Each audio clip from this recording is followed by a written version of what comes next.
Olá, olá, olá, tudo bem? Vamos retomando então as leituras do livro Ética, do Spinoza. E agora com os dois livros aqui, né? Então tem esse daqui e esse aqui que eu havia mencionado. E vamos lá, na última vez eu parei aqui, nós paramos juntos aqui na proposição 4. Eu vou retomar ela para poder falar sobre alguns exemplos, porque assim que eu fechei a leitura da última vez, me ocorreram alguns exemplos e eu achei que são interessantes de discutir, da obra de Spinoza. Então, proposição 4 é o seguinte: duas ou mais coisas distintas distinguem-se entre si ou pela diferença dos atributos das substâncias ou pela diferença das afecções dessas substâncias, tá? Então,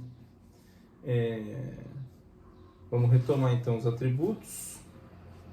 Por atributo, compreendo aquilo que, de uma substância, o intelecto percebe como constituindo a sua essência. Tá? Então, o atributo é algo que o intelecto percebe da constituição de uma essência da substância. E as afecções, vamos ver aqui, por modo, eu compreendo as afecções de uma substância, ou seja, aquilo que existe em outra coisa por meio da qual é também concebido. Então, as afecções não são da essência daquela coisa, mas são a maneira como ela recebe de outra coisa uma essência, por assim dizer, né? Muito bom.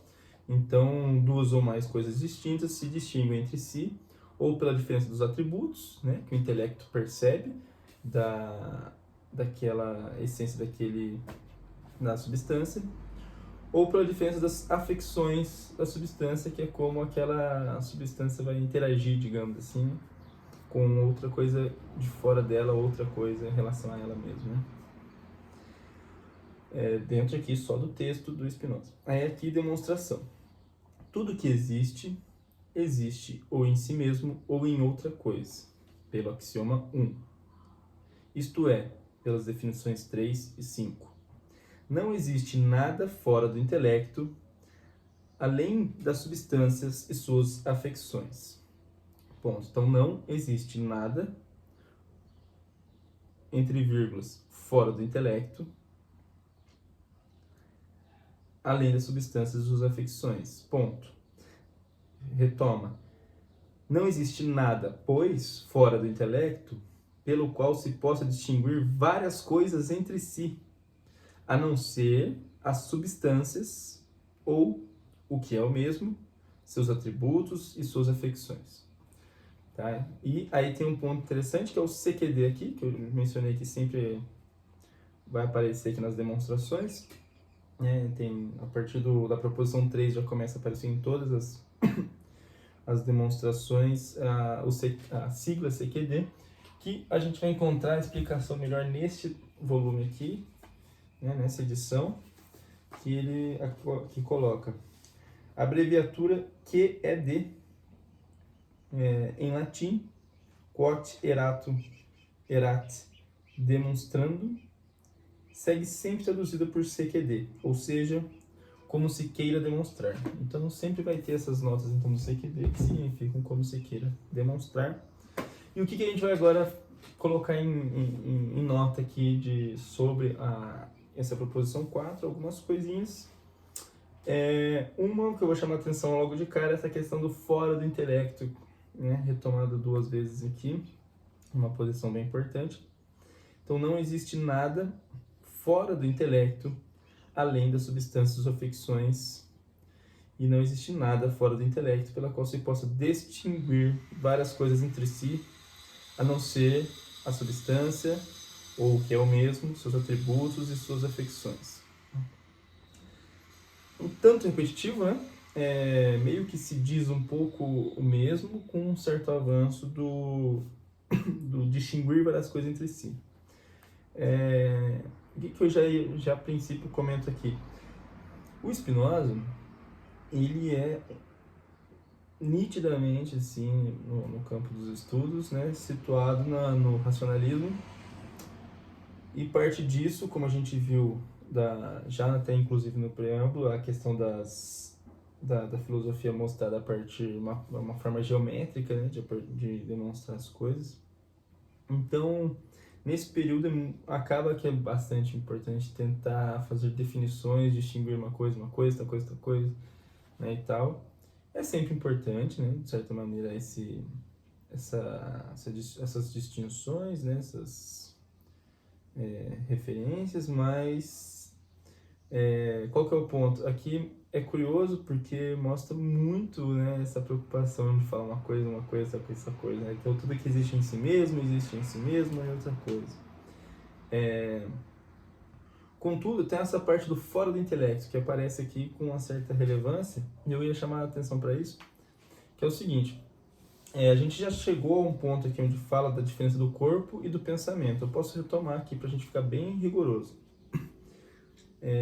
Fala que se diz finita em seu gênero aquela coisa que pode ser limitada por outra da mesma natureza. Por exemplo, se diz que um corpo é finito porque sempre concebemos outro maior. Da mesma maneira, um pensamento é limitado por outro pensamento. Mas um corpo não é limitado por um pensamento e nem um pensamento por um corpo. Então aqui mostra, digamos assim, uma diferença de natureza, de regime, de status, digamos, de natureza mesmo, de regime. Essa questão do corpo, né, do lado da substância, e do intelecto, né, do lado do pensamento. Então existe essa distinção aqui, a princípio aqui na filosofia do Spinoza, e aí ele faz essa distinção inclusive falando que não existe nada fora do intelecto pelo qual se possam distinguir várias coisas entre si. Qual que é um ponto interessantíssimo? É isso.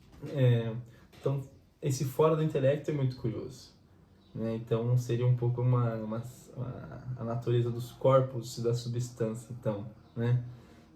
Que são diferentes das percepções do intelecto e das confecções, das leituras e das composições do intelecto, as composições, então, dos corpos e das substâncias.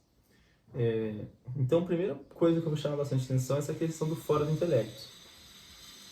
O intelecto, então, tem uma esfera diferente, então, das coisas mesmas, por assim dizer, da substância, dos corpos, certo? Então tem uma ciência dos corpos, tem uma lógica dos corpos, tem uma efetuação dos corpos, tem o cenário do mundo dos corpos, né, por assim dizer, e o intelecto interage, né, com esse mundo, mas há essa distinção do que existe fora do intelecto e do que pode existir no campo do pensamento. Então tem um campo físico, né, das substâncias, e e que ele coloca as afecções dentro disso, atributos e afecções, apesar de que os atributos já entraria aqui na interpretação, né, na percepção do intelecto, que, enfim, eu também estou esperando ver o quanto isso progride aqui em termos teóricos, mas isso. Então, fora do intelecto, as coisas não se distinguem entre si, e eu queria chamar a atenção para isso, na verdade. Que eu vou retomar, vou usar disso para falar da proposição 4, do texto da proposição em si, que me parece que muito mais é indistinguível, distinguir várias coisas entre si,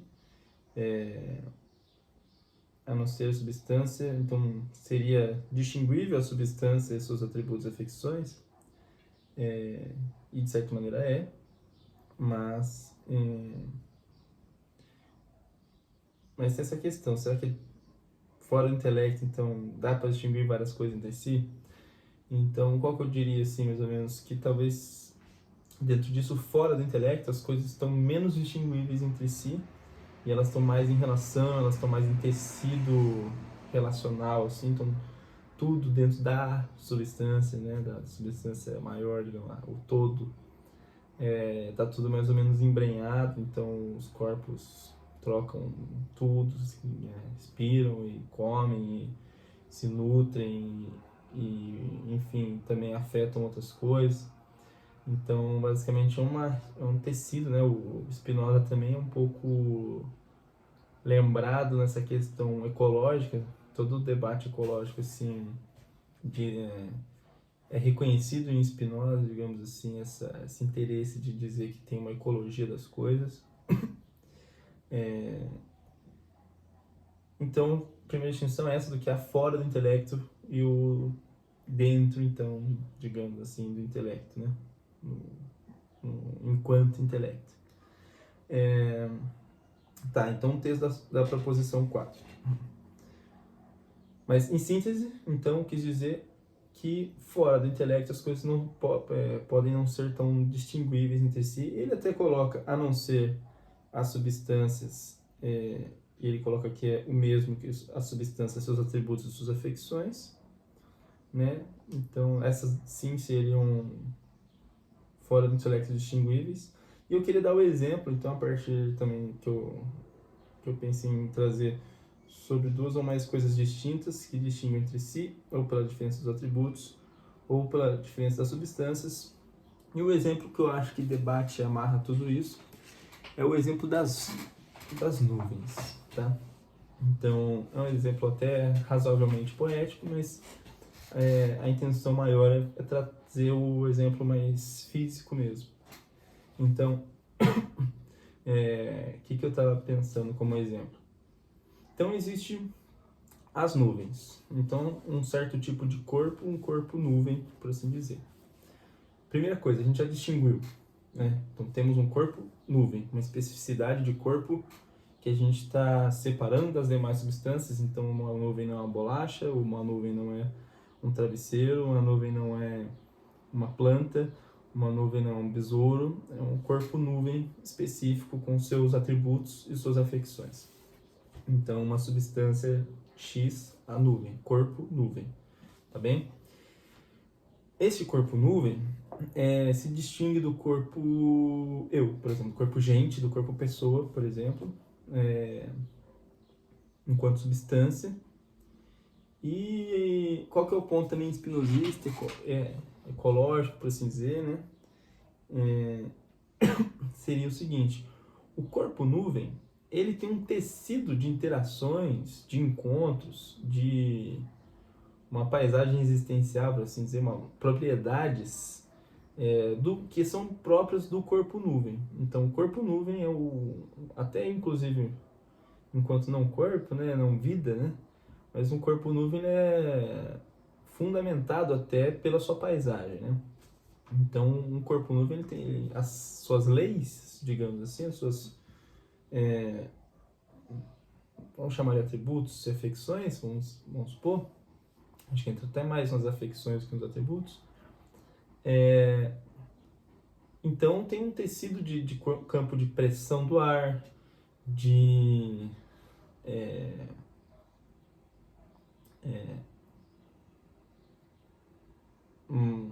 energias, digamos, estáticas, digamos assim. Eu não sou exatamente um grande especialista na ciência das nuvens, mas tem propriedades da nuvem e que são mediante também um campo mais ou menos histórico, geográfico aí, né? Então a nuvem ela tem suas determinações a partir de algumas efetuações também do que existe ao redor, do que está ali montando compondo toda aquela paisagem que fundamenta, que produz, que concebe, né, usando um termo que a gente leu aqui, que concebe a nuvem, né, e que dá a sua concepção. Então, uma substância, um corpo nuvem. Distinta, enquanto intelecto, digamos, do meu corpo.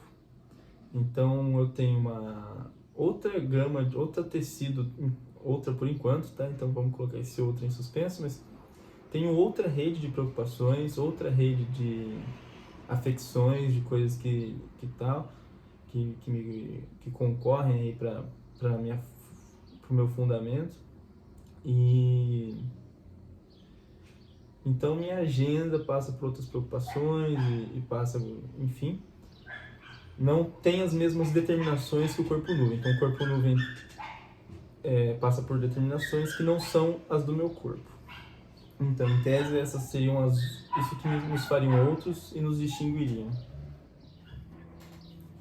E, bem, aí é um ponto, né? Então, toda a minha história, minha rede intelecto, digamos, tudo aquilo que está me compondo, minha paisagem intelectual, tudo aquilo que está compondo a minha percepção nesse momento, né? Então, eu usei o exemplo da agenda, né? Então, a agenda do que eu farei, as determinações que demandam essa minha agenda, toda essa minha rede tem determinações então de corpo, minha alimentação, minha dormida, enfim, todas essas determinações do meu corpo se distinguindo a princípio dentro do intelecto de um dado intelecto das nuvens, beleza? Então, poderia dizer que as nuvens vivem todo um circuito de preocupações, intensidades, enfim, propriedades e determinações dela, enquanto que as minhas não seriam,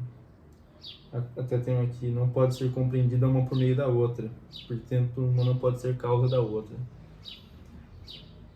Enfim, tudo isso para falar dessas distinções, contudo, poderia se pensar mais vastamente, mais abertamente do que essa redução, do que esse corte de dizer dessa diferença do corpo nuvem do meu corpo. O meu é um eu lírico aqui, né, do nosso, do seu, de qualquer corpo, gente, pessoa, que poderia também ser preocupado, que poderia o corpo da nuvem ser pertinente, inclusive essa agenda de como que esse corpo, de repente, o clima quer fazer sol, vai fazer chuva, como que o corpo das nuvens estão reagindo, também podem determinar, inclusive, as minhas preocupações, o que concerne a mim também. Então, e me parece que de uma maneira mais profunda, realmente, as distinções são fluidas, né, digamos, são intelectuais demais, mas que pode haver relação, né? Então, estou dando os exemplos da nuvem, que é um exemplo mais mundanamente pertinente, mas podem ter outros. Então, tipo, os corpos das cachoeiras não me afetam tanto. Então, estou dando só um bom exemplo para discutir a questão dos corpos e das suas afecções. Então, eu posso receber afecções do ritmo, do ciclo, dos circuitos dos corpos das nuvens, né? Então, isso pode afetar meu trabalho, a roupa que eu vou usar, a minha agenda, como que eu vou estrategiar as minhas pertinências, as minhas preocupações, né?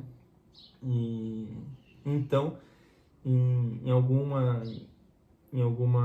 grau, o corpo das nuvens também, apesar de ser distinto em substância do meu corpo,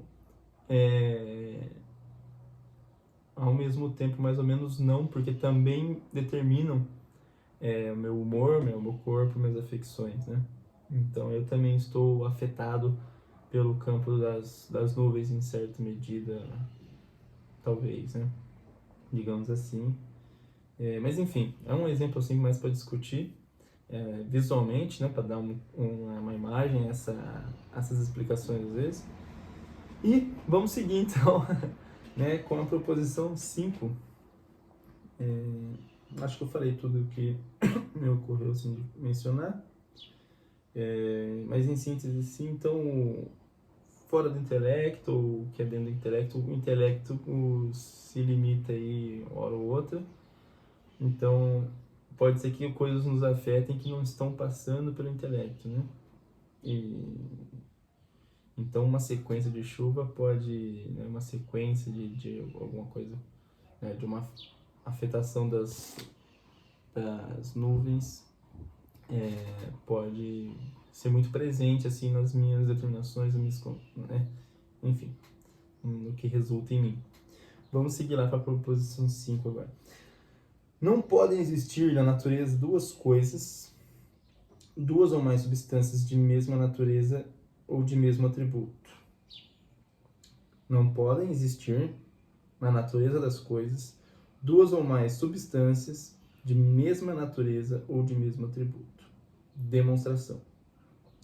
Se existissem duas ou mais substâncias distintas, elas deveriam distinguir-se entre si ou pela diferença dos atributos ou pelas diferenças das afecções. Se elas se distinguissem apenas pela diferença dos atributos, é de se admitir então que não existe senão uma única substância de mesmo atributo. Vamos retomar.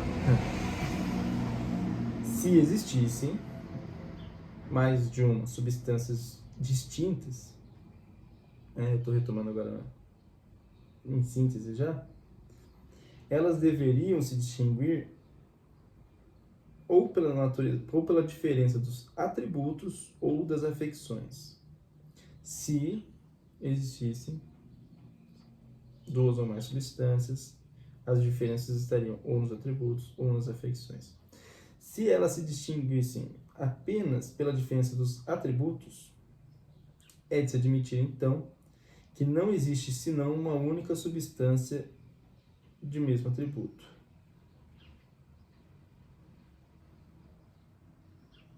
Então, se as substâncias se distinguissem pela diferença dos atributos, é de se admitir que não existe senão uma única substância de mesmo atributo. Se elas se distinguissem, entretanto, pela diferença das afecções, como uma substância é, por natureza, primeira relativamente às suas afecções, se estas forem deixadas de lado e ela for considerada por si mesma, isto é, verdadeiramente, então não se poderá concebê-la como sendo distinta de outra, isto é, não podem existir várias substâncias, mas tão somente uma única substância. Então isso aqui arremata tudo que foi dito antes, para dizer que em tese é tudo uma grande substância com seus graus de determinação, seus graus de afecções, de trocas entre corpos, mas seria mais ou menos isso, seria a substância mesmo, e dentro da substância seus modos de afecções e seus atributos, suas propriedades, né? Então, mais ou menos isso. Então, chegamos aqui, que ele esperou, digamos, para determinar que só existe uma única substância, aqui na proposição quinta, né? Como se queira demonstrar. Proposição 6. Uma substância não pode ser produzida por outra substância. Demonstração: não pode existir na natureza das coisas duas substâncias de mesmo atributo, isto é, que tenham algo em comum entre si. Portanto, uma não pode ser causa da outra, ou seja, uma substância não pode ser produzida pela outra. Qual que é o ponto? Vou até retomar aqui, deixa eu ver aqui a definição de Deus, inclusive voltando aqui na sexta definição, é um ente absolutamente infinito,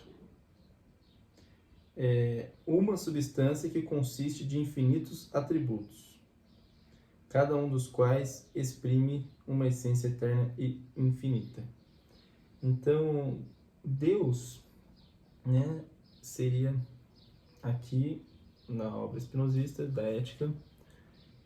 Aqui a gente não chegou nessa palavra, nem tenho certeza se encontraremos aqui, mas a extensão. Então, a substância seria a extensão, né? Seria a materialidade, por assim dizer, né?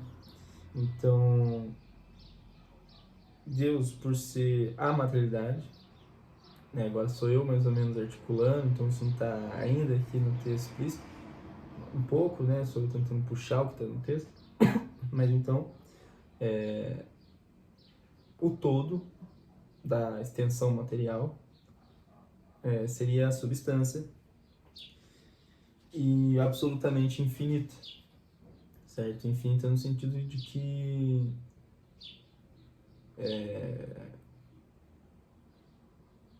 de ser tudo o que é, né? Digamos, então não existe finitude no sentido de que não existe para além da substância, né? Então essa que seria também a ideia de infinito em seu gênero, é o todo, né? O todo seria pensar a finitude do todo, seria curioso, mas enfim, eu não quero debater junto com outros textos aqui ainda, né? Mas isso retoma a questão de ser uma única substância, porque a princípio Deus também, uma das justificativas de Spinoza ter a natureza como Deus, é dizer que é onipresente, digamos, né?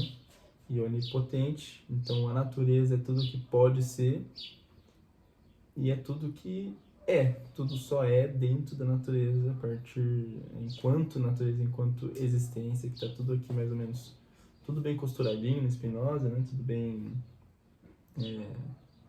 junto, né? E, portanto, a substância, ela é o que é possível ser, e não existe nada além do que dentro da substância em si, do que enquanto substância em si. Enfim,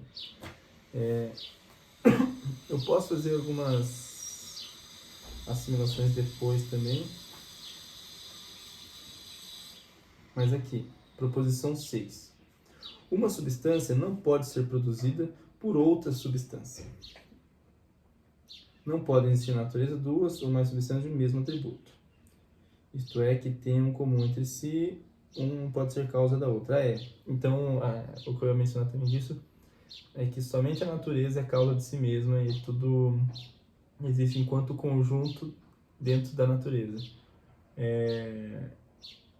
Então, não existem duas naturezas no ponto de vista espinosista. Ainda que existisse, vamos supor que existe natureza de Marte, vamos supor, isto ainda seria uma segmentação, mas dentro de um conjunto que, visto de cima, ainda é a natureza ampla, possível, o campo de existência, enquanto substância. Então, nesse sentido, a gente faz recortes intelectuais das diferenças de uma natureza para outra, de uma substância para outra, mas há um fundo sem fundo. Não vou entrar também nisso, que eu realmente quero não entrar em outros autores, mas em última instância, somente a substância é causa de si mesma, né? E não há duas naturezas, então há uma natureza e absoluta, então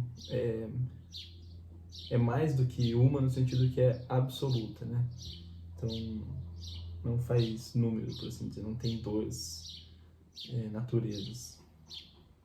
E, portanto, a natureza produz a si mesma, não outra coisa produz a natureza, e nem a natureza produz outra coisa senão natureza, né?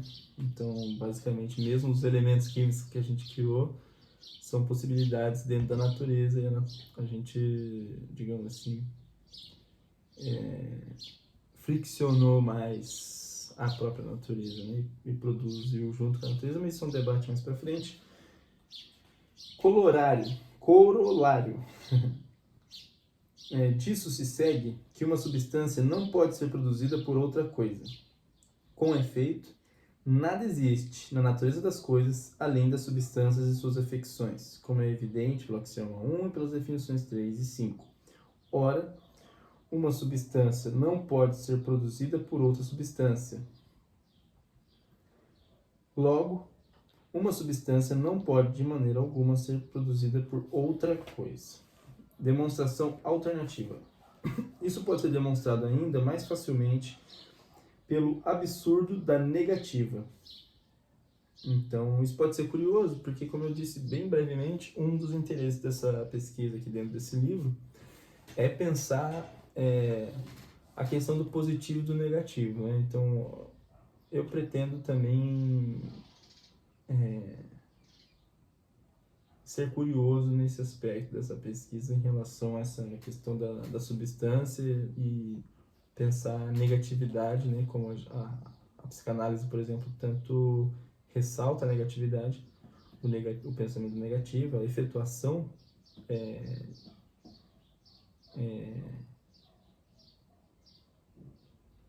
produzida pelo negativo, né? Então, enfim. E aqui, então, ele fala isso do absurdo da negativa. Então, vamos compreender isso, né? Foi só mencionado. Isto pode ser demonstrado ainda mais facilmente pelo absurdo da negativa. Com efeito, se uma substância pudesse ser produzida por outra coisa, o conhecimento dela dependeria do conhecimento de sua própria causa, pelo axioma 4. Não seria, então, uma substância. Parte dessas pesquisas eu vou deixar para que você possa pensar e tal, então retomar essa questão do conhecimento, não sei agora, né, imediatamente desse interesse agora, mas pode ser, é um interesse muito interessante, então vale a pena também vocês que estão aqui junto acompanhando poder refletir também sobre alguns temas, trazer e tudo mais, a gente pode discutir isso. A natureza de uma substância pertence o existir. Essa é uma proposição, então, com caso, então a natureza de uma substância pertence o existir. Demonstração. Uma substância não pode ser produzida por outra.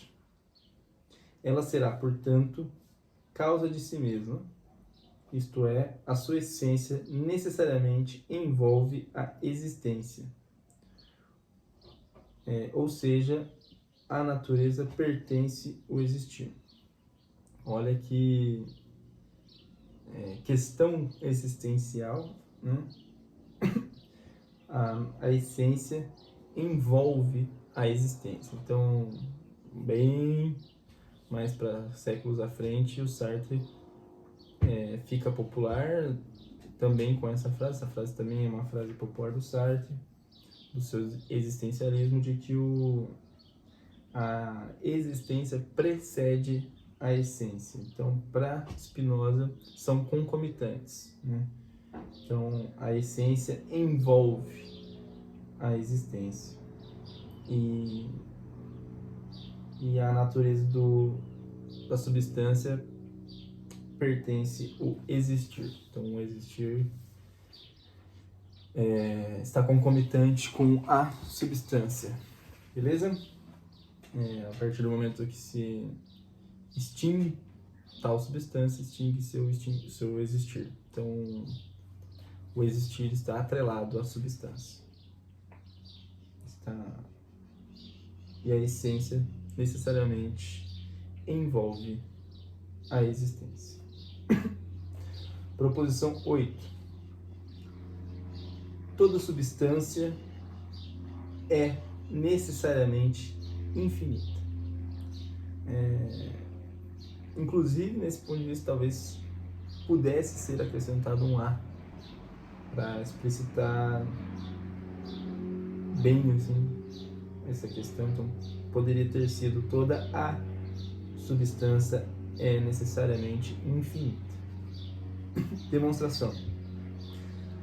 Não existe senão uma única substância de mesmo atributo, pela proposição 5. E a sua natureza pertence ao existir, proposição 7. A sua natureza, portanto, pertencerá ao existir, ou como finita ou como infinita. Ora, não poderá ser como finita, pois, neste caso, ela deveria ser limitada por outra da mesma natureza, a qual também deveria ser necessariamente existir. Existiriam, então, duas substâncias de mesmo atributo, o que é absurdo.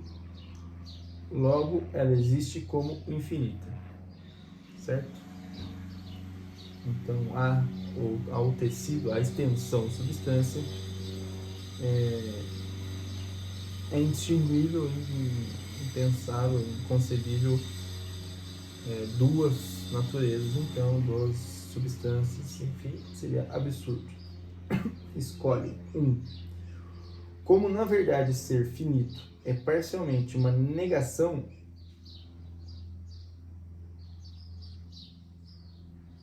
como, na verdade, ser finito é, parcialmente, uma negação e ser infinito, uma afirmação absoluta da existência de uma natureza, segue-se, portanto, simplesmente pela proposição 7, que toda substância deve ser infinita. Então, talvez toda a substância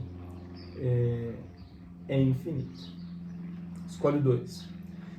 Não tenho dúvida de que todos os que julgam as coisas confusamente e não se habituaram a conhecê-las por suas causas primeiras terão dificuldade em compreender a demonstração da proposição 7. O que ocorre por não fazerem distinção entre as modificações das substâncias e suas próprias substâncias, e por não saberem como as coisas são produzidas. Atribuem assim à substância a mesma origem que observam nas coisas naturais. Aqueles, pois, que ignoram as verdades das causas das coisas, confundem tudo, sem qualquer escrúpulo. Inventam que as árvores, tal como os homens também falam, que os homens provêm também das pedras e não apenas do sêmen, e que qualquer forma pode se transformar em qualquer coisa. Igualmente, aqueles que confundem a natureza divina com a humana facilmente atribuem a Deus afetos humanos. Sobretudo à medida que também ignoram de que maneira os afetos são produzidos na mente. Se, entretanto, prestassem atenção à natureza da substância, não teriam a mínima dúvida sobre a verdade da proposição 7. Pelo contrário, essa proposição seria para todos um axioma e seria enumerada entre as noções comuns, pois, por substância, compreenderiam aquilo que existe em si mesmo e por si mesmo é concebido, isto é, aquilo cujo conhecimento não tem necessidade do conhecimento de outra coisa. Por modificações, em troca, compreenderiam aquilo que existe em outra coisa e cujo conceito é formado por meio do conceito de outra coisa, qual existe. É por isso que podemos ter ideias verdadeiras de modificações não existentes, pois, embora não existam em ato fora do intelecto, sua essência está, entretanto, compreendida em outra coisa por meio da qual podem ser concebidas. Enquanto a verdade das substâncias fora do intelecto, então vou até riscar aqui, que bom, tomara que esse lápis sirva. Onde estávamos? Que a verdade das substâncias fora do intelecto não está senão nelas próprias, pois elas são concebidas por si mesmas. Se, portanto, alguém dissesse que tem uma ideia clara e distinta, isto é, verdadeira, de uma substância, mas que tem alguma dúvida de que tal substância exista, seria como se dissesse, como é evidente aqui em prestar suficiente atenção, que tem uma ideia verdadeira, mas que tem alguma suspeita de que ela possa ser falsa. Ou se alguém afirma que uma substância criada está afirmando ao mesmo tempo que uma ideia falsa se tornou verdadeira, o que certamente não pode ser mais que absurdo. Então, tudo que pode ser criado criada enquanto substância e não se pode criar algo que criar uma verdade, né? Por assim dizer, pode-se explorar a verdade, talvez.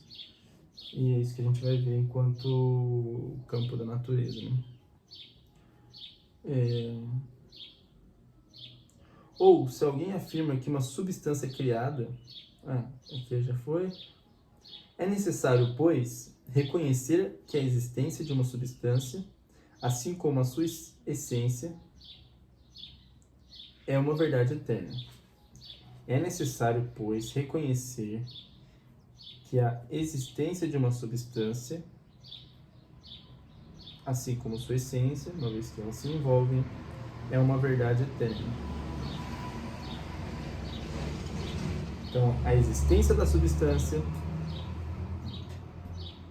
a existência essência, né? A gente poderia fazer um barra ou hífen, né?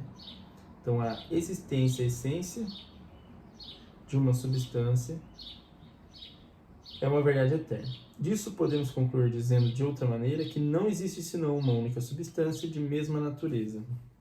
Afirmação que julguei valer a pena demonstrar aqui. Mas para proceder com ordem é preciso observar que a definição verdadeira de uma coisa não envolve nem exprime nada além da natureza da coisa definida. Então, qualquer definição verdadeira procura sua natureza, né? Digamos assim. 2. Disso se segue que nenhuma definição envolve ou exprime um número preciso de indivíduos, pois ela não exprime nada mais do que a natureza da coisa definida. A definição do triângulo, por exemplo, não exprime nada além da simples natureza do triângulo. Ela não exprime um número preciso de triângulos. Deve-se observar que, para cada coisa existente, há necessariamente alguma causa precisa pela qual ela existe. Isso aqui é amplo, mas relevante. Uma vez que a gente está vendo, a gente não comentei aqui, mas a gente está assistindo muito um valor do Spinoza em mencionar a causa, né? Então, para ele, aparentemente, a causa é um saber, é uma pesquisa, é uma atenção relevante para o intelecto poder fazer a leitura de uma concepção qualquer, sua causa, né? Então tem uma questão interessante aqui em relação à causa. E 4, enfim, deve-se observar que essa causa pela qual uma coisa existe ou deve estar contida na própria natureza e definição da coisa existente. Então, a causa pode ser de si mesma, pois, como sabemos, a natureza pertence ao existir, ou deve existir fora dela. Então, ou a causa está fora dela.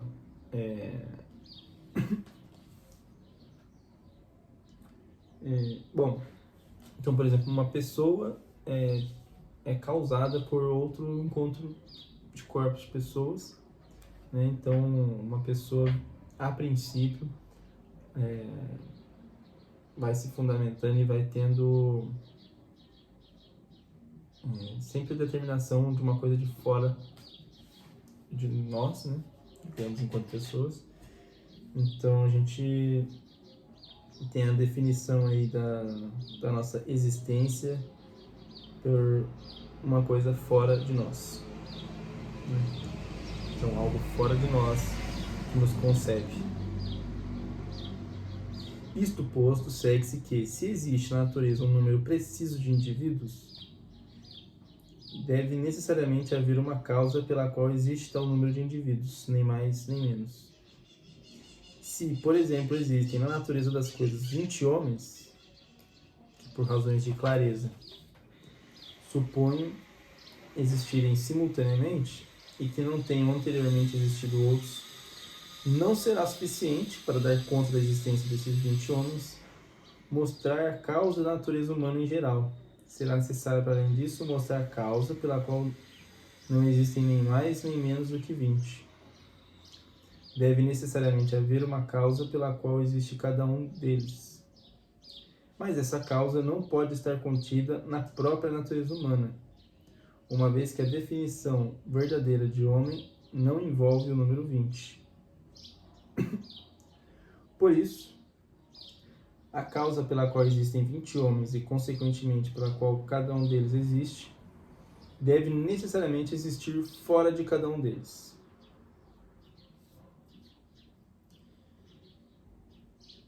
Portanto, deve-se concluir de maneira geral que tudo aquilo cuja natureza é tal que possa existir vários indivíduos deve necessariamente, para que eles existam, ter uma causa exterior.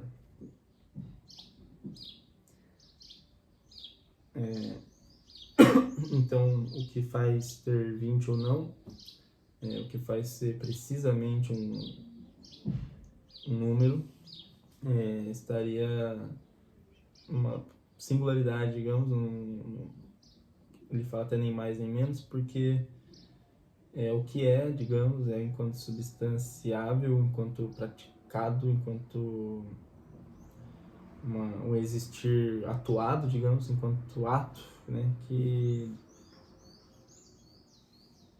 se providencia o número, digamos, a especificidade de quem nasceu, né? Quem nasceu sob certas circunstâncias.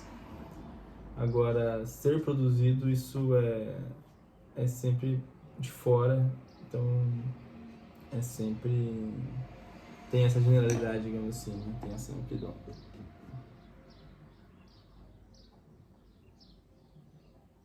A gente vê o seguinte, tudo isso está escrito aqui bem passo a passo, então isso faz com que seja extremamente amplo, abertamente amplo, né? Justamente sem extremos, né? Mas aberto. E é meio que o começo, e conforme a gente realmente vai avançando, a gente vai deixando de mencionar tanto sobre isso e vai poder ser mais... Já vai ter o dicionário montado, a gente está montando o léxico ainda para poder conversar, digamos assim. Então, essa primeira parte tem essa questão de ficar repetindo, de ser muito ponto a ponto, apesar de que eu considero de que há uma impressão racionalista. Então, a maneira como Spinoza está escrevendo, a maneira como ele está descrevendo, a maneira como ele está levando em conta, tudo isso nos dá a impressão de uma racionalidade. Mas, inclusive, o Spinoza é muito simples de estar falando o mesmo o tempo inteiro, e justamente simplificando, de certa maneira, de dizer que há uma substância com suas diferentes, enfim, está recentralizando a coisa toda. Não estou exatamente seguindo bem, às vezes dá um cansaço aqui de ler, mas o que eu quis dizer é que a gente está lendo um monte de palavras para falar coisas que a gente vai sintetizando e vai ficando mais direta, inclusive, né? E que aí, conforme a gente vai lendo, vai falando assim, tá, vamos avançar, é isso que a gente está tentando. Pelo menos minha impressão agora. Bom, mas como a natureza de uma substância pertence ao existir, sua definição deve envolver sua existência necessária. E como consequência, sua existência deve ser... Deixa eu marcar. Mas como a natureza de uma substância pertence ao existir, sua definição deve envolver sua essência necessária, sua existência necessária.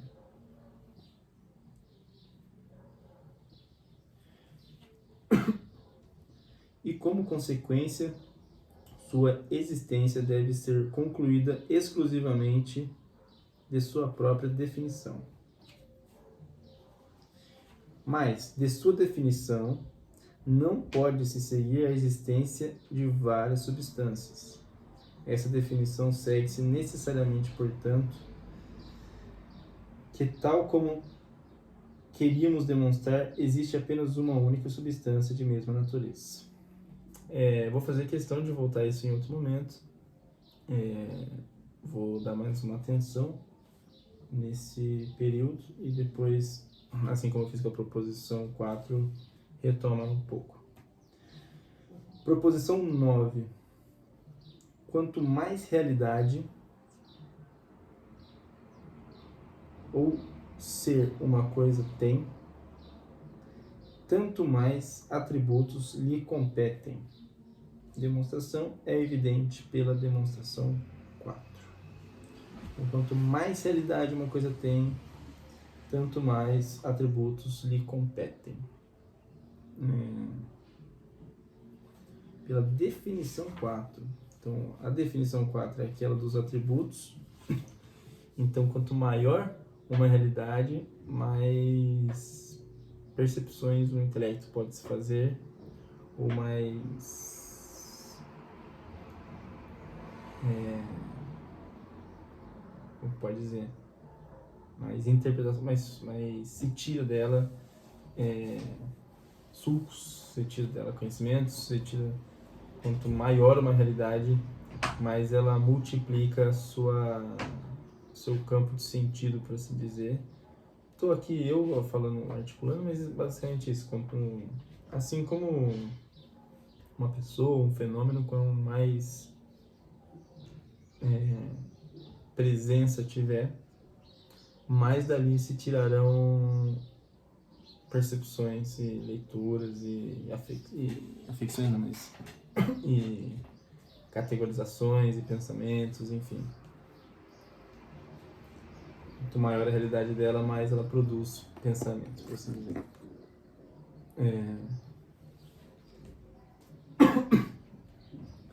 Proposição 10. Cada atributo de uma substância deve ser concebido por si mesmo. Demonstração.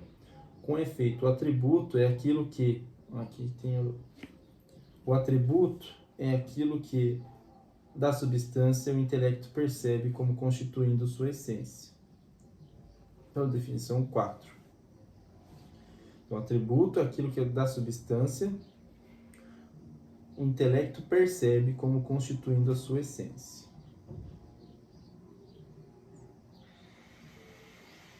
Portanto, o atributo deve ser concebido por si mesmo.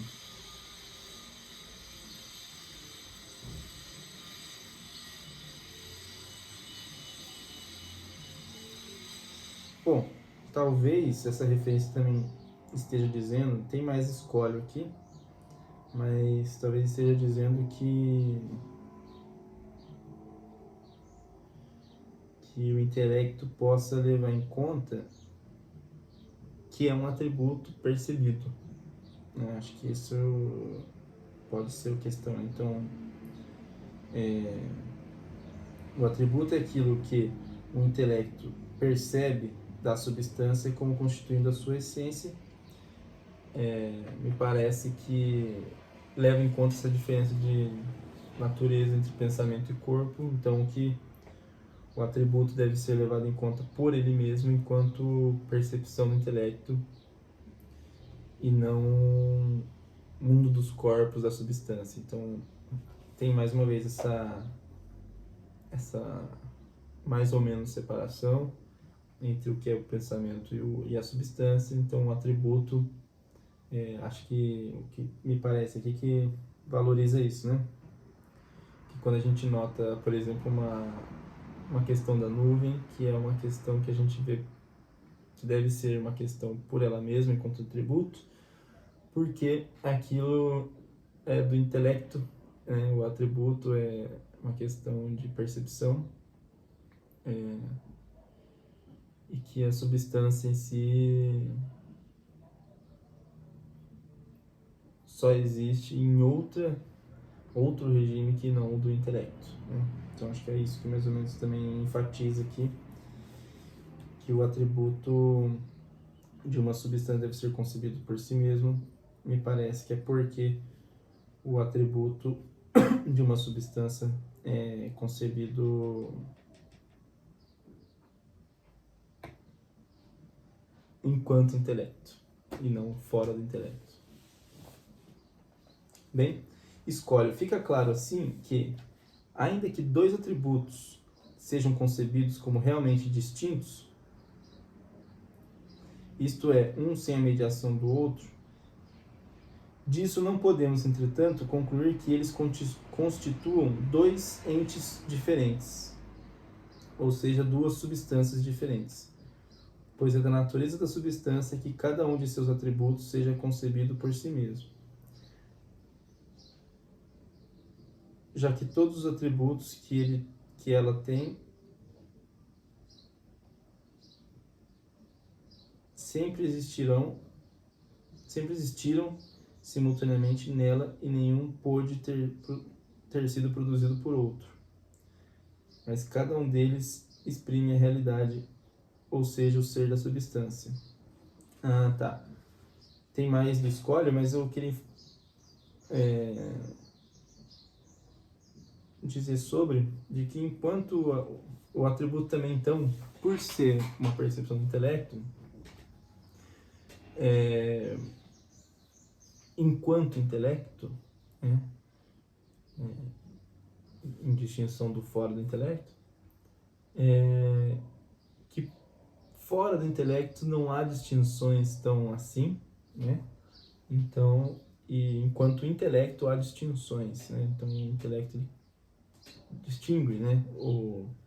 E justamente ao fazer as distinções da substância, são os atributos. Então, quando a gente recorta um objeto da substância em si, da natureza, então se eu falo da nuvem, a nuvem em si seria um atributo, me parece.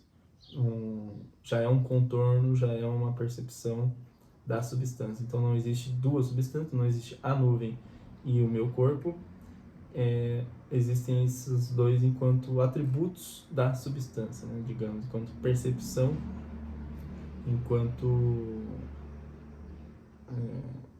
objetação, né? Digamos, enquanto recorte, definição, determinação. Determinação não é uma boa palavra, até porque ela vai ter conotações importantes, mas seria basicamente isso, então as coisas que a gente recorta já seriam atributos, talvez. Uma experimentação aqui, a gente vai seguir lendo. E, portanto, está longe de ser absurdo atribuir vários atributos a uma substância. Nada na natureza pode, na verdade, ser mais claro do que isto. Cada ente deve ser concebido sob algum atributo. Então, cada ente deve ser concebido sob algum atributo. E que, quanto mais realidade ou ser ele tiver, esse ente, tanto mais atributos que exprimem dele a necessidade, ou seja, a eternidade e a infinitude, ele terá. Você vê que a necessidade aparece aqui às vezes também com uma certa posição. Então, as coisas para estarem, para serem, para terem realidade, elas... existe uma necessidade, digamos, existe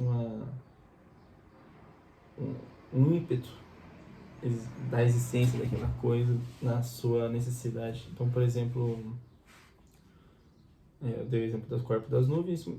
Acho que não vou seguir tantos exemplos, porque já estou me estendendo muito, né? Eu estou aprendendo um pouco ainda a ler aqui e espero melhorar. Mas, no caso dos exemplos disso, essa questão da necessidade, a eternidade e a infinitude, né, que também é dito às vezes no sentido de uma verdade infinita, que diz respeito à mecânica única das coisas, digamos, a mecânica um campo existencial, por assim dizer, né? Então,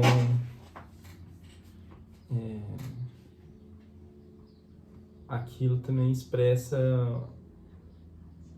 suas necessidades. Enfim, vamos retomar. Espero ter ficado razoavelmente possível de de ficar claro isso que eu disse. Proposição 11, Deus, ou seja, uma substância que consta de infinitos atributos. Então, N recortes dessa substância, né? Então, N atributos de Deus dentro disso.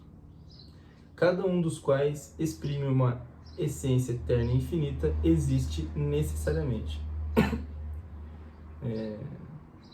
Demonstração. Se negas isto, concebe, se for possível, que Deus não existe. No caso, a sua essência não envolve a existência.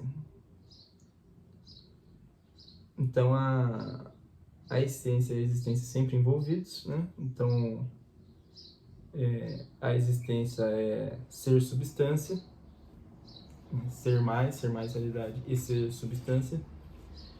E então, necessariamente para existir tem que ser substância. E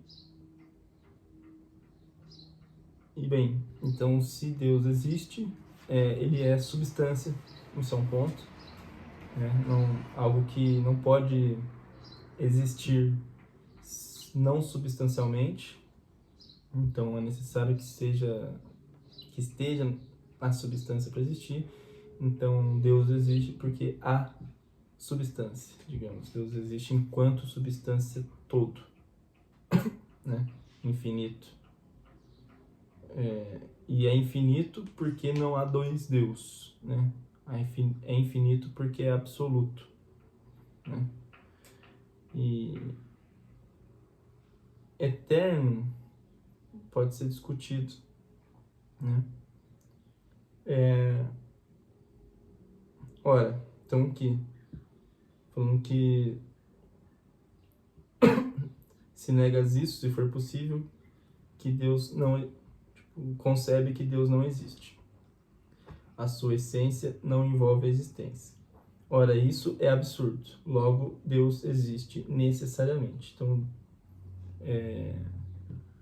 por haver substância, necessariamente Deus existe. No ponto de vista espinosista, então, né? Enfim. Demonstração alternativa. Para cada coisa, deve-se indicar a causa ou a razão pela qual existe ou não existe. Por exemplo, se um triângulo existe, deve-se dar a causa ou pela razão ou a razão pela qual ele existe. Se, por outro lado, então, a importância da causa enquanto, inclusive, necessidade, né? Andando mais ou menos para aí com a necessidade. Então, se um triângulo existe, deve-se dar a causa Se um triângulo existe, deve-se dar a causa ou a razão pela qual ele existe. Por outro lado, se ele não existe, deve-se também dar a razão à causa que impede que ele exista, ou seja, que suprima sua existência. Ora, esta razão ou causa deve estar contida na natureza da coisa, ou então fora dela. Por exemplo, a própria natureza do círculo indica a razão pela qual não existe um círculo quadrado, pois, evidentemente, admiti-lo envolve uma contradição. Por sua vez, o que faz com que uma substância exista também se segue exclusivamente de sua própria natureza, porque esta última envolve, é óbvio, a existência.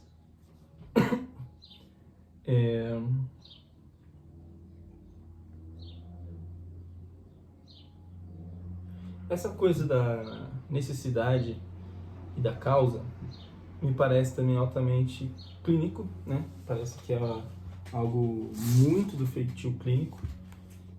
Imagina assistir um corpo, ter a presença ali de um corpo. Fazer justamente a leitura das causas, né? Isso aparece também em algumas coisas budistas e tal, né? Sobre esse conhecimento das causas e efeitos. E então aparece muito na clínica, né? Acho que isso já é um termo bastante clínico de fazer essa leitura das causas e das necessidades. Então, o que eu digo também de necessidade? Então, por exemplo, um sintoma que aparece na clínica, alguém que tem um certo tipo de espasmo, alguém que tem uma gastrite, alguém que tem um esquecimento, né, um problema com memória, alguém que tenha algum tipo de queda de cabelo, né, enfim, aquilo existe necessariamente, né? Então, qual que são as causas que garantem aquele modo, né, aquela afecção necessariamente na existência, né? Então isso é um ponto, então para dizer também que a gente faz uma leitura bem física também dos acontecimentos, dos sintomas, do que surge, enfim, da história do sujeito, da constituição do sujeito, nas suas causas e contradições. Bem,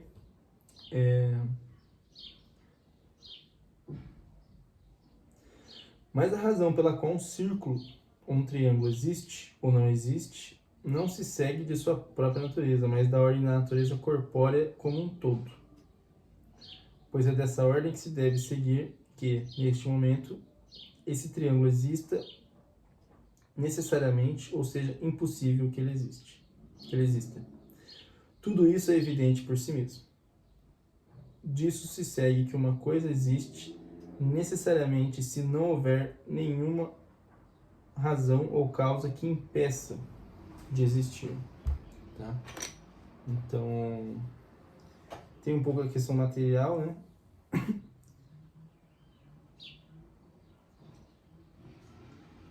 E eu posso fazer agora uma referência. Eu vou terminar esse, né, o Proposição 11, que é bastante longo, então vamos ver.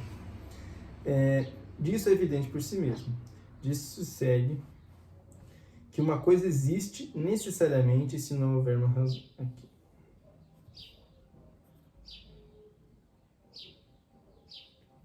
Se, pois, não pode haver nenhuma razão ou causa que impeça que Deus exista ou que suprima a sua existência, se deve, sem dúvida, concluir que ele existe necessariamente.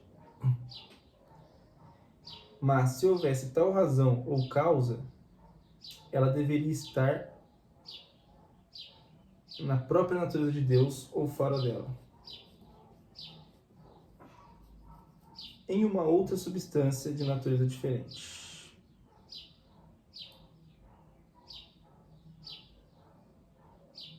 Uma substância que fosse de natureza diferente não teria nada em comum com Deus e não poderia, portanto, por sua existência nem tampouco retirá-la.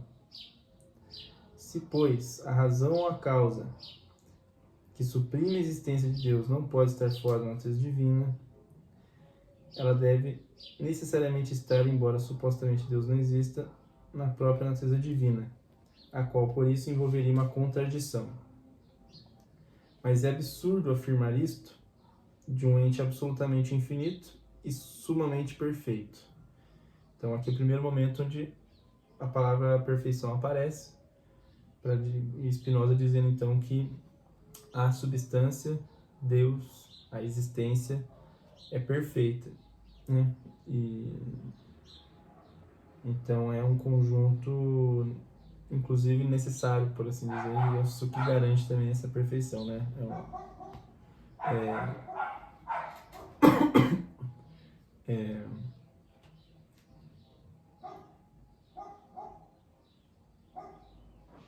Cadê? Então é sumamente perfeito, tá? Logo, não há nem em Deus, nem fora dele, qualquer causa ou razão que suprima a sua existência. E, portanto, Deus existe necessariamente. Então, bastante redundante, né? Ele retoma, refaz, refaz e refaz. Mas um ponto já de chamar a atenção é essa questão de que nada suprime a natureza. Então, a natureza, ela é necessária, né? E então nada como que coloca aqui? Nada impede a substância, nada impede o movimento, as circunstâncias do campo da existência, e tudo está absoluto, e tudo é perfeito, porque tudo é necessário, porque tudo há, por assim dizer, e há aí. Enfim, fica mais abstrato, mas ele pode dizer já o primeiro ponto dessa perfeição ligado a essa única condição essencial que é a existência. Demonstração alternativa. Demonstração alternativa. Poder não existir é impotência. Então, diria um pouco aqui, existir menos é menos potente, é menos potência, é menos poder. Poder não existir é impotência. E, inversamente, poder existir é potência. Então, aqui a gente tem um ponto de vista já um pouco clínico que a gente depois vai seguir aprofundando o tempo inteiro. Poder existir é potência. E poder não existir é impotência. Vamos ver como isso está no outro livro? Proposição 11, né? Vamos dar uma olhada nesse volume aqui, como fica. Proposição 11.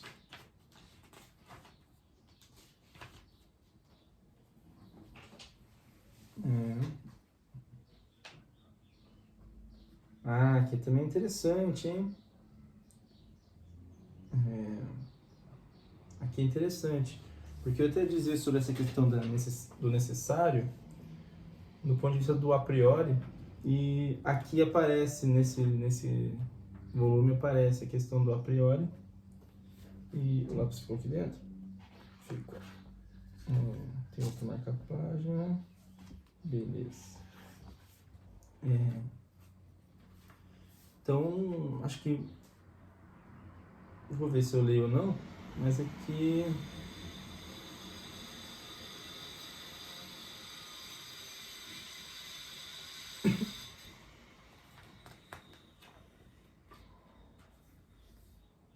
Aqui. Poder, tá escrito do mesmo jeito, poder não existir é impotência, e ao contrário, poder existir é potência.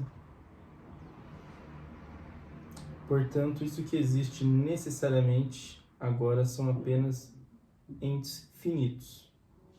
Então, vamos seguir lendo daqui, a gente não tem muito problema. Tá? Aqui a gente entra também no a posteriori e priori. Mas eu estava dizendo que isso é bastante clínico também. Então, poder existir é potência.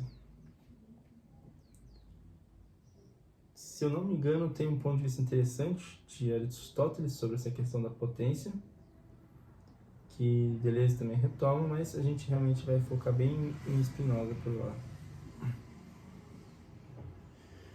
Se, pois, o que agora existe necessariamente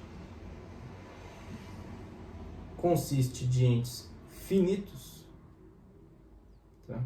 Porque ele lê cheio de não aqui, então, se, portanto, o que agora existe necessariamente não consiste senão de entes finitos, então, o que existe necessariamente consiste de entes finitos,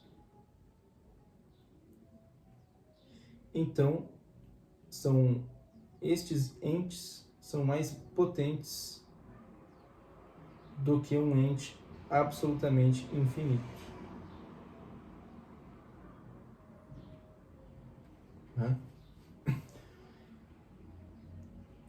Se o que agora existe necessariamente consiste de entes finitos,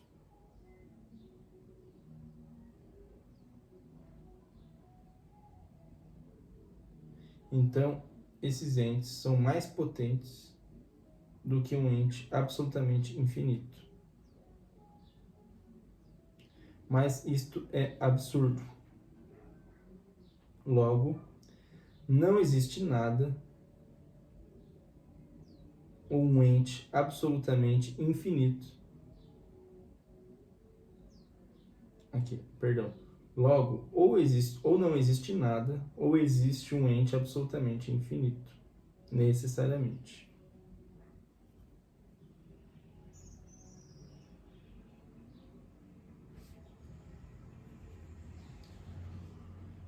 Ora, nós existimos, ou em nós mesmos, ou em outra coisa que existe necessariamente. Logo, um ente absolutamente infinito, isto é, Deus, existe necessariamente. Escolhe. Quis, nessa última demonstração, para que fosse mais facilmente compreendida, provar a existência de Deus a posteriori, mas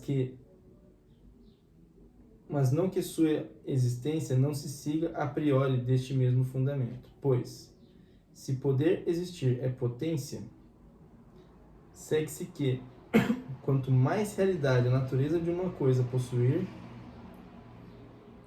mais ela terá forças para existir por si mesma. Olha, aqui também é bem interessante. Se poder existir, vamos pensar do ponto de vista clínico também. Se poder existir é potência, então, quanto mais realidade a natureza de uma coisa ou pessoa possuir, quanto maior a realidade dela, tanto mais ela terá forças para existir por si mesma. Portanto, um ente absolutamente infinito, ou seja, Deus, tem por si mesmo uma potência absolutamente infinita de existir. E por isso existe de forma absoluta. Muitos, entretanto, poderão talvez não ver facilmente a evidência dessa demonstração, porque estão acostumados a considerar somente aquelas coisas que decorrem de causas exteriores. E dentre essas coisas, eles veem que aquelas que são rapidamente produzidas, isto é, facilmente passam a existir, também facilmente perecem e inversamente julgam que aquelas coisas que concebem como tendo um número maior de propriedades são mais difíceis de serem produzidas. Isto é, não é tão fácil fazer com que passem a existir. Entretanto, para livrá-los desse preconceito, não preciso considerar que em que sentido é verdadeira a frase "o que é rapidamente produzido, rapidamente perece". Então, aqui é um ponto até meio conservador, reflete sobre o conservador, né? De que alguns aqui que ele coloca, né, estão acostumados a considerar somente aquelas coisas que decorrem de causas exteriores, então somente relações de dependência, digamos, de que outras coisas causem.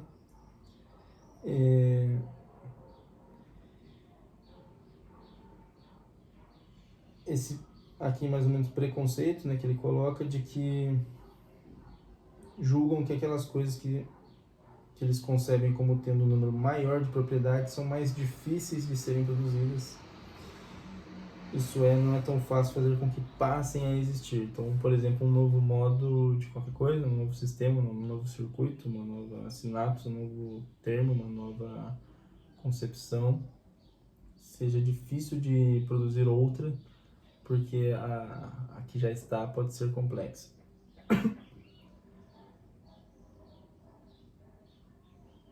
É suficiente apenas observar que não falo aqui das coisas que são produzidas por causas exteriores, mas apenas das substâncias, as quais não podem ser produzidas por nenhuma causa exterior. Com efeito, as coisas que são produzidas por causas exteriores, consistam elas de...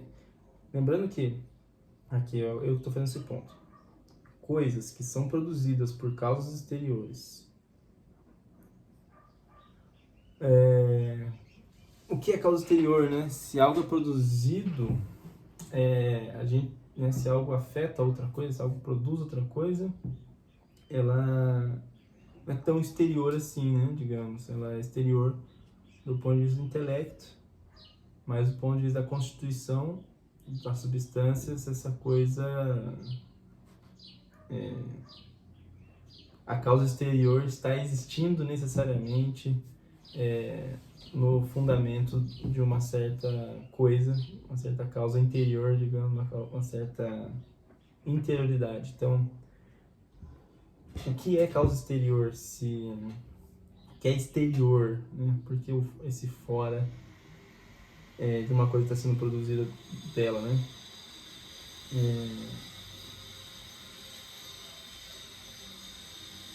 Enfim. Então já é um pouco um recorte dos atributos, né? As coisas que são produzidas por causas exteriores, então eu diria aqui que são atributos exteriores, talvez, né? São afecções. Consistam elas de muitas ou de poucas partes, devem tudo que tem de perfeição, ou seja, de realidade. Então,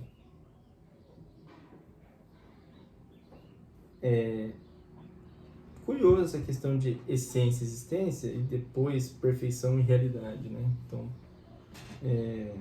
vou até voltar porque ele diz aqui, então, que a proposição, inclusive, é de que... Cadê? É isso mesmo? A proposição 9, né? Quanto mais realidade ou ser uma coisa tem, tanto mais atributos lhe competem. Então, poderia-se pensar já em termos de perfeição, né? Quanto mais perfeição uma coisa tem, mais atributos lhe competem. Então, uma maior perfeição é uma maior realidade.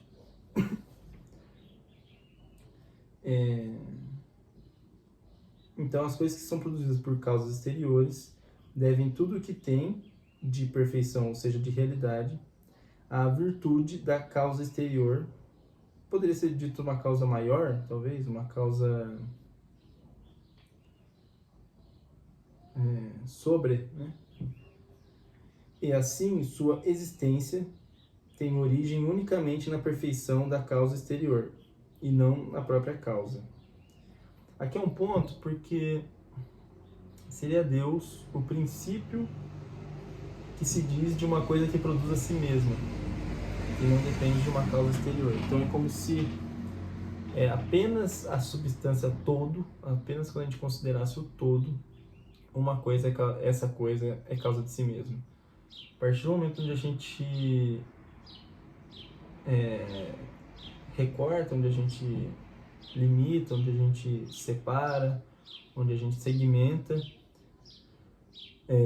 as apresentações desse todo, né, esses entes, né, aí a gente pensa a questão de causa exterior, mas só Deus então não teria uma causa exterior porque é uma única substância, e as demais coisas dentro desse conjunto, estas sim têm causas exteriores em relação a elas mesmas, ao próprio conceito, digamos, que a gente está formulando. Então vejam que de um ponto de vista divino, do ponto de vista natural, portanto, não há causa exterior, né? Há causas necessárias de dentro, não sei, algo assim, né? Há causas dentro dessa rede. Enfim, continuando aqui.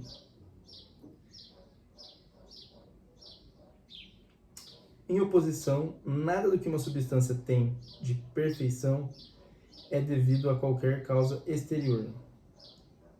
Então, em oposição, nada do que uma substância tem de perfeição é devido a qualquer causa exterior.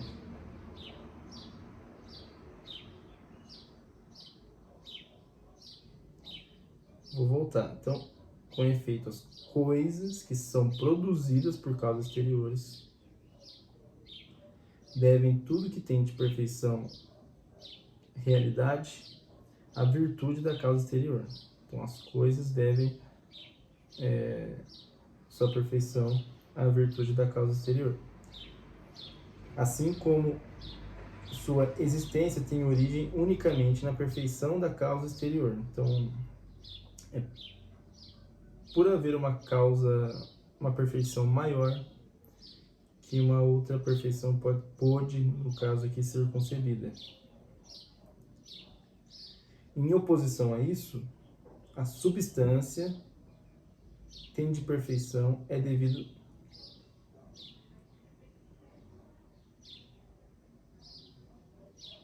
não é devido a uma causa exterior. Então, a substância, o que a substância tem de perfeição, não é devido a uma causa exterior. E assim também, a sua existência deve decorrer unicamente de sua própria natureza. Existência que nada mais é, portanto, do que sua própria essência. Então, sempre voltando e frisando o mesmo ponto, né? As mesmas teclas, né? De que a substância, então, mas teve essa diferença, né, entre as coisas e a substância. Logo, a perfeição de uma coisa não retira sua existência. Em vez disso, a põe.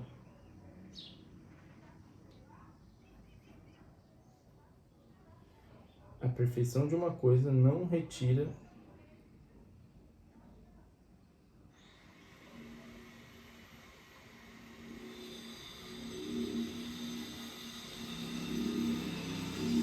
sua existência, mas a põe. A imperfeição, ao contrário, curioso essa questão da imperfeição, porque em muitas aulas aparece a questão de que não existe imperfeição, né? Mas uma menor perfeição. Isso eu já vi em muitas aulas, vamos ver como isso apresenta aqui, né? A imperfeição, ao contrário, a retira, e por isso não há nenhuma existência sobre a qual podemos estar mais certos do que a de um ente absolutamente infinito ou perfeito, isto é, Deus. Com efeito, uma vez que sua existência exclui qualquer imperfeição e envolve a perfeição absoluta, fica afastada por isso mesmo de qualquer razão de dúvida sobre a sua existência, podendo-se, ao contrário, ter disto a maior certeza. Creio que isso fica claro para quem preste um mínimo de atenção. Então aí, Spinoza trazendo que Deus é tudo e tal, não sei o quê. Pra gente, essa questão de Deus, a gente pode conversar um pouco. Deus seria então essa própria natureza física, esse campo que tem suas leis, digamos, né? Tem suas propriedades, tem suas necessidades, né? Suas necessariedades, até dizendo, né? Como campo de circuito, e que haver tudo, isto é divino, isto é natural, isto é a única possibilidade que existe, é haver tudo, né? Basicamente isso que a gente está passando, essa primeira parte do texto diz principalmente sobre isso, né? Sobre esse haver tudo, esse grão existencial absoluto, né? E, bom, acho que basicamente é isso. Fizemos muitas notas, muitas observações e vamos soltando mais o jogo, né? Fazendo mais esses nós. Ele toca muito nas mesmas teclas, então acaba que a gente é obrigado a admitir certas proposições, né? E é curioso esse pensamento, então, em torno do absoluto, né? Então, há um absoluto do qual interage em si, né? Dentro de si mesmo, esse absoluto interage muito, né? Reage muito e é o que a ética vai trazer, então, essas reações aí, essas interações. Bom, mas se você acompanhou até aqui, muitíssimo obrigado. Você é uma pessoa assim que está querendo saber mesmo. E vamos lá, vamos seguir nessas leituras. E até a próxima leitura, então. Spinoza na Ética.